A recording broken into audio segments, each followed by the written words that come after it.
Halo Sobat Histori, sekarang kami dari kelompok 2 sedang berada di Serambi Soekarno. Serambi Soekarno terletak di Jalan Katedral nomor 5 Ende Flores, lebih tepatnya Serambi Soekarno terletak di Biara Santo Yosef Ende. Penasaran dengan kisahnya? Yuk simak video kali ini. Sekarang kami berada di Serambi Soekarno. Serambi Soekarno merupakan situs bersejarah yang dibangun pihak gereja untuk mengendang Bung Karno di Biara Santo Yosef Katedral Ende Flores. Rancangan umum situs koordinasi pelaksanaan atas nama komunitas Biara Santo Yosef Ende adalah Pater Franz Doi SPD, Pater Yosef Sieran SPD, Pater Salomon Hadia Palma SPD, dan Bruder Stefanus Siku SPD, ketua sebagai ketua pelaksana. Serambi Soekarno diresmikan pada tanggal 14 Januari 2019, mengenang tepat 85 tahun silam Soekarno menginjakan kaki pertama kalinya di Ende, sebagaimana tempat pembuangannya. Peresmian dilakukan oleh Pater Lukas II SPD sebagai Provinsial SPD Ende atas nama pemilik situs Provinsi SPD Ende Biara Santo Yosef Ende.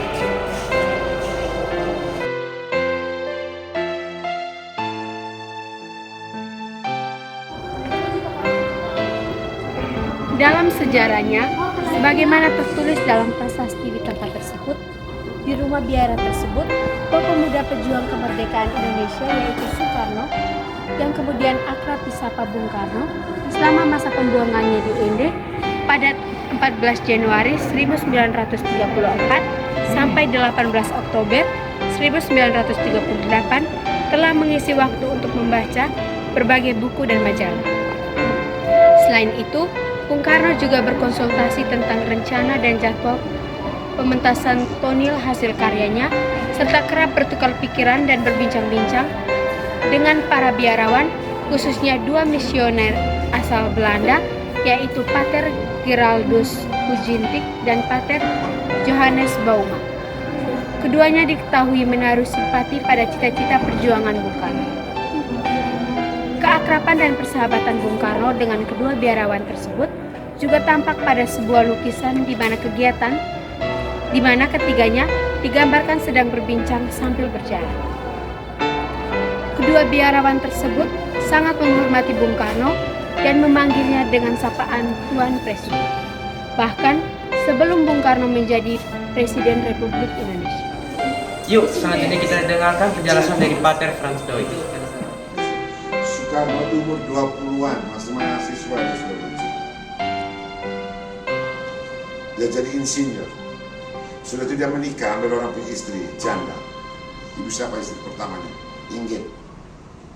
Ibu Inggit, ada baiknya juga dia menikah dengan Inggit, perempuan yang lebih tua dari dia, yang sudah punya satu anak. Anaknya bernama Ratna Chandiwala. Dan waktu itu Soekarno sebagai seorang pejuang, dia dimasukkan dalam penjara. Ya. Penjara itu dikenal sekarang dengan nama Sukamiskin di Bandung. Banyak koruptor itu dipenjarakan di Sukamiskin. Nah, setiap satu minggu satu kali Ibu Inggit bawa makanan atau bawa apa-apa untuk Soekarno di penjara. Juga bawa surat dari teman-teman Soekarno. Walaupun Soekarno juga keluar dari penjara, dia bawa kirim surat untuk teman-teman yang suka tetap berjuang. Nah, satu kali Soekarno itu ditanya oleh hakim, kau revolusioner pejuang? Iya. Kau punya tentara? Tidak. Kau punya senjata? Tidak. Kau pernah dengar ada orang yang berjuang revolusioner tanpa senjata, tanpa tentara? Dia bilang ada. Ada pejuang. Siapa? Dia bilang. Yesus. Soekarno bilang, siapa pejuang tanpa tentara? Soekarno itu seorang Islam. Dia jawab apa? Yesus. Yesus berjuang tanpa senjata, tanpa tentara, tapi dia bernama abadi sampai sekarang. Lalu kemudian Soekarno akhirnya, karena dia tetap berjuang macam tidak pernah tobat-tobat, Indonesia harus merdeka, maka akhirnya Belanda putuskan buang dia ke Flores. Flores zaman dulu ya. Flores hampir 100 tahun lalu tidak seperti Flores yang sekarang. Betul waktu itu hutan rimba raya di sini ya. Jalan raya dari Labuan Bajo sampai Labuan Tuka baru selesai digali, baru diresmikan ya. Digali tahun 1925 tanggal 31 Agustus dan diresmikan tanggal 31 Agustus tahun 1930. Dan tahun 34 Soekarno dibuang Kede. Waktu dia mau dibuang Kede, waktu itu Soekarno dengan nama panggilan manisnya Kusno. Ibu Inggit bilang saya ikut, Soekarno bilang kau tidak ikut. Karena Flores itu jauh, saya tidak tahu apa yang akan terjadi di sana. Daripada kau ikut menderita, cukup saya sendiri ke sana. Lalu Ibu Inggit pulang ke rumah, dia diskusi dengan mamanya, Ibu Amsi. Ibu Amsi bilang, kau harus pergi, saya juga ikut. Bagaimanapun juga kau harus pergi memperkuat, memberi kekuatan kepada kamu suami Kusno. Besoknya Soekarno pergi ke stasiun kereta api, dan ternyata di sana sudah tunggu siapa? Inggit, istrinya, anaknya Ratna Jamila, ada 2 nona yang lain, dan Ibu Amsi. Lalu mereka naik kapal dari Bandung menuju ke Surabaya. Walaupun dari Surabaya, mereka naik kapal namanya Van Riebeeck. Pasti waktu itu sekitar hampir 1 minggu di laut. Dan sampai di sini tanggal 14 Januari jam 8 pagi hari Selasa tahun 1934. Soekarno tiba di sini. Waktu dia turun dari kapal, lalu ada satu orang muat dia dengan mobil menuju ke kantor tentara polisi Belanda yang sekarang itu kantor Pom gitu ya, kantor Pom. Sesudah omong-omong, dia kembali lagi jemput istrinya, mertuanya dengan anaknya bawa ke sana. Dan waktu dia mau bayar, itu orang bilang tidak usah. Bapak itu seorang pejuang kemerdekaan, tidak usah bayar. Dan orang itu kemudian jadi murid dari Soekarno. Dia namanya, saya kenal orang itu. Dan kemudian Soekarno di sini dia mulai jalan-jalan. Di sini ada orang Islam, ada orang Katolik, ada orang Protestan, ada orang Hindu. Dia kaget ya, itu banyak orang. Lalu tapi waktu itu kan miskin sekali orang Malaysia, sangat-sangat miskin, sangat-sangat. Di kota itu hanya di bawah sini saja. Jalan Irian itu sudah kampung, Suradikara kampung. Ya hutan rimba masih Suradikara. Kota Ende itu hanya sini saja. Jalan Irian berbagai, jalan Garuda apalagi. Gitu ya. Jalan ini ke sana namanya Jalan Dona.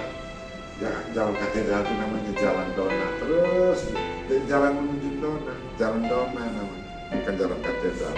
Sekarang ada jalan katedral, jalan Ahmad Yani, lalu jalan Gatot Subroto. Dulu itu seluruh jalan ini namanya Jalan Dona. Lalu kemudian berubah jalan katedral dengan jalan Wolowona.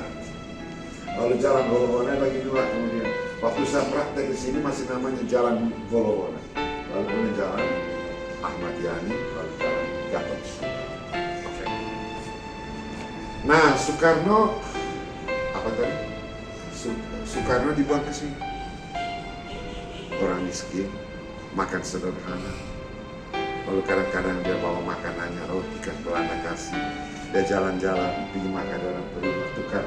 Orang makan ubi, dia makan ubi.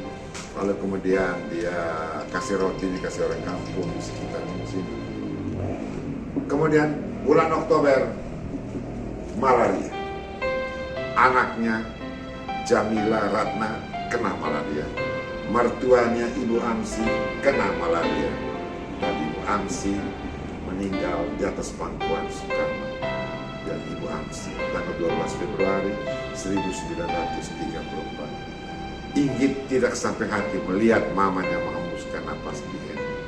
Lalu Soekarno pangku, lalu kemudian bilang, Mama Amsi, aku memberi kau nama Amsi, yang artinya akan merdeka seluruh Indonesia. Dan Ibu Amsi punya nama itu dikasih kepanjangan, akan merdeka seluruh Indonesia, sebagai sumpah dari Soekarno, dia berjuang sampai Indonesia merdeka. Oke. Baru masuk tahun kedua di sini, dia mulai rasa kesepian. Dia tanya, dia meminjam buku di mana. Orang dia pastor, maka dia pun datang ke sini. Ketemu pastor itu yang pegang buku itu, namanya Pater Gerald Hiting. Dia itu adalah pastor paroki katedral yang pertama. Karena katedral itu resminya tahun 1929 atau 30. Dan Pater Gerald Hiting adalah pastor paroki yang pertama dari katedral. Sedangkan pastor yang satu itu namanya Johannes Baumann. Waktu itu dia masih tinggal di sini. Dia sebagai kepala SPD sementara di sini. Lalu dia tahun 1937 pindah ke Mamere. Lalu dia yang mendirikan seminari tinggi Leda Loro, Johannes Baumann. Ya. Lalu Soekarno berkenalan dengan mereka dua. Tapi pinjam buku di Pater Gerald Hiting, pastor yang pegang buku merah. Dan setiap kali bukunya habis, Soekarno datang. Dan Soekarno itu jalan keliling, duduk baca di bawah pohon, duduk sini, termasuk duduk di sini juga dia baca buku jalan keliling. Pokoknya dia buat ini macam dia ke rumah. Karena Pater Hiting ini kan teman baik dengan dia. Kalau Pater Hiting keluar kota 1-2 minggu, dia langsung kasih tahu Soekarno, bilang Tuan, dan mereka dua itu sudah panggil Soekarno itu Tuan Presiden. Ya. Sudah dipanggil apa? Tuan Presiden. Nah, kalau jalan Soekarno selalu di sebelah kanan. Tuan harus jalan sebelah kanan karena Tuan adalah Presiden. Nah, kalau Pater Hiting bepergian, kunci kamarnya dia kasih di Soekarno. Dia bilang, Tuan Presiden, ini kunci kamar saya. Kalau Tuan sudah selesai baca buku, kalau mau kembalikan, silakan datang. Ambil buku baru. Jadi Soekarno dipercayai sebagai teman baik. Kunci kamar itu Pater Hiting kasih. Ya. Akrab sekarang mereka bilang. Lalu Soekarno buat tonil atau drama sekitar 12 atau 13 drama selama ada di ND. Ada dramanya bercerita begini. Ada orang sakit diambil dari kilometer 17. Kilometer berapa? 17. Bawa ke ND. Dipikul. Orang sakit itu mereka taruh di atas 8 batang bambu. Orang yang pikul jumlahnya 45 orang. Bergantian. Jadi 17, 8, 45. Angka apa itu? Ternyata itu angka tahun kemerdekaan Indonesia. Tapi Soekarno sudah membayangkan angka itu. Nah, dari Soekarno itu datang ke sini untuk pinjam buku. Pinjam. Dia pintar sekali bahasa Belanda, sangat-sangat pintar. Sekali lagi, Soekarno dibuang ke sini oleh orang Belanda. Justru sampai sini dia dapat teman yang sangat akrab dengan dia. Temannya itu adalah orang Belanda. Jadi tentara Belanda, pemerintah Belanda. Justru dia dua pasal ini dekat dengan teman dengan adalah teman baik. Jadi dia buat drama atau tonnya biasanya latihannya di percetakan di bawah lalu kemudian dimainkan di aula di belakang.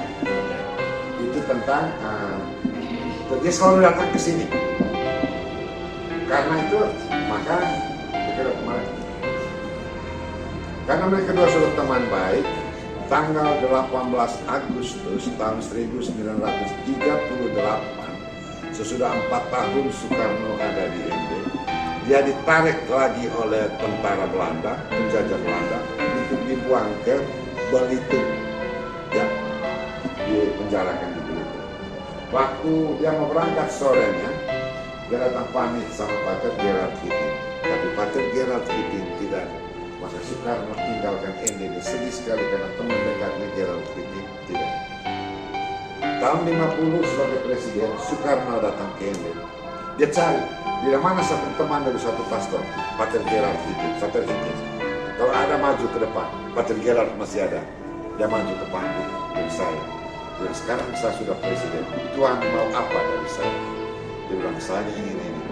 Berikan saya status sebagai warga negara Indonesia. Dan Soekarno bilang apa? Hari ini juga sebagai presiden saya berikan status sebagai warga negara Indonesia. Lalu kenapa ini dibuat? Karena dia tuh dekat dengan SPD. Maka SPD atas nama satu pastor yang tiap hari 17 tahun mengajar di Jepang, di Nansa, di Nagoya, Pater Epitaros, dia memprakarsa. Dia biayai seluruh. Pemerintah tidak sumbang 1 sen pun untuk bangun. Ini SPD sendiri. Untuk apa?